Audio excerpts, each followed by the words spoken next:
严若海走到了假山之下，温和笑道：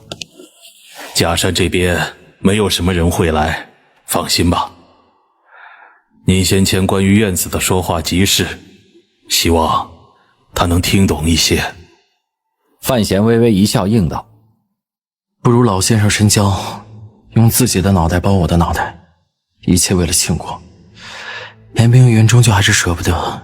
用您的生死去证明自己的这个信条。既然什么都是有价的，想必他会慢慢想清楚。整个京都除了严氏父子之外，没有任何人知晓范闲的下落。京都里的索缉工作仍然在如火如荼一般的进行着，没有丝毫放松。无数街巷民宅都被翻了一个遍。然而令庆国朝廷感到异常诡异的是，身受重伤无法行动的范闲却像一个游魂一样消失在了人们的视野之中。监察院也在配合朝廷的旨意，进行着各方面的情报梳理工作，亦是一无所得。而此次追击主要是由军方和内廷为主，监察院只是配合，所以事务相应并不如何繁忙。如今的监察院院长严冰云也并不像叶仲和姚太监那般忙碌紧张到无法入睡，相反，天河大道上的那座方正的阴森建筑里多了很多他认真读书的画面。严冰云那夜听了范闲的话，开始认真地去读那些被藏在甲阁里的书信以及卷宗。他认真地看了3天3夜才看完，才知道原来这里是当年叶青梅写给陛下的折子和书信，上面十分系统地讲述了很多关于庆国将来的设想。然而这些设想实在是太过大胆，不，应该说是大逆不道。这些像是有毒一样的字句，让严冰云觉得握着纸张的手指都开始发烫。他震惊之余不敢细看，只挑了关于监察院设置起源的那些文字认真拜读。因为他清楚，监察院本来就是范闲的母亲那位叶家小姐一手打造出来的衙门。世间为什么要有监察院？或许在这些书信卷宗上能够找到答案。难道监察院的宗旨不就是一切为了庆国，一切为了陛下吗？可是为什么那些纸张里并没有太多的地方提到龙椅上的那位以及将来有可能坐在龙椅上的那位呢？不论严冰云想不想看进去，敢不敢看进去，可是那些并不如何娟秀的文字依然像是魔鬼一样的契进了他的心里。他开始沉思，开始发呆，开始觉得自己那夜被父亲威胁，被迫收容范闲在府里，也许并不见得是一个完全不对，对大庆朝廷完全有害的决定。他走到了密室的窗前，透过玻璃窗看着目光下的皇城一角，微微眯眼，觉得那些反射过来的红红光芒有些刺眼。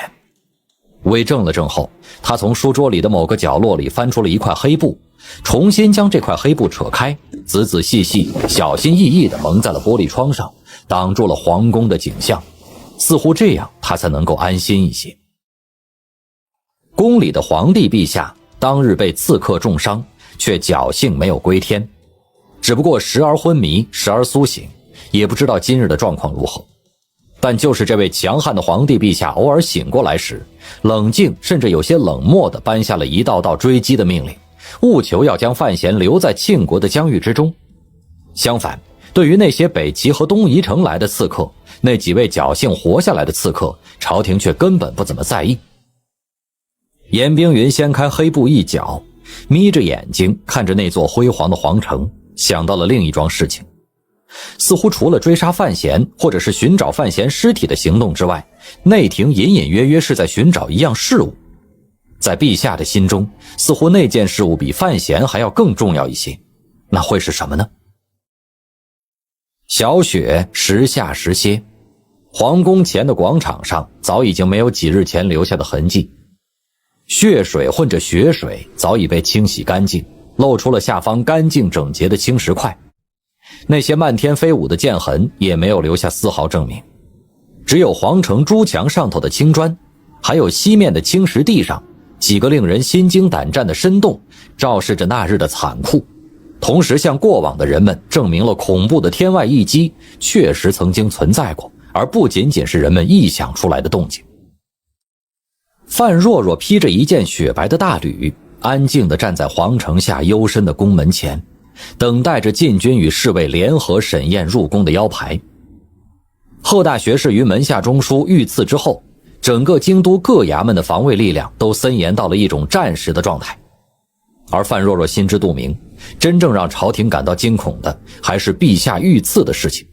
只是这件事情依然被隐瞒在一定的范围之内，并没有传入民间。今日入宫是陛下醒后亲自下旨，太医院亲自去范府请他。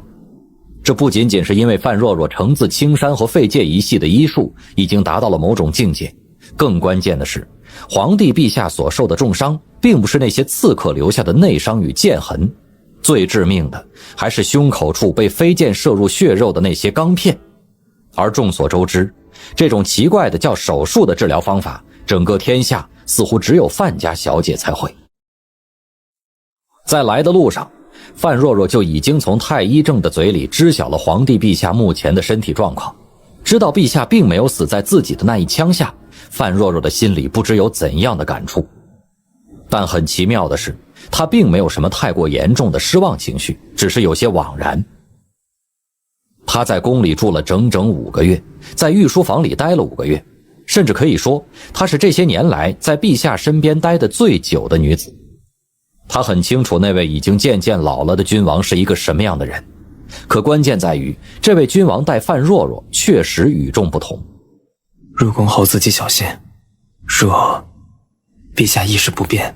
你要留在宫里诊治，也得给府里传个消息。靖王世子李弘成站在范若若的身边，轻声叮嘱道，眉宇间有掩饰不住的忧虑。替皇帝治病本来就是一件极为可怖的事情，而更可怖的在于，陛下受的伤怎样也与范闲脱不开干系，偏生范若若却是范闲最疼的亲生妹子。一想到前些月范若若被软禁在宫中，世子弘成的心里便有很强烈的担心忧虑。范若若微微一笑，脸上的淡漠冰霜之意渐渐化开，低头向着弘成行了一礼，便与太医正二人在侍卫们的带领下向着皇宫里行去。他一直都知道李弘成的心意，也深深感动于此。尤其是最近这些天，范府被连番搜查，不论是林婉儿的郡主身份，还是范若若在陛下心中的地位，在范闲所犯大罪的面前，都成不了需要再提的东西。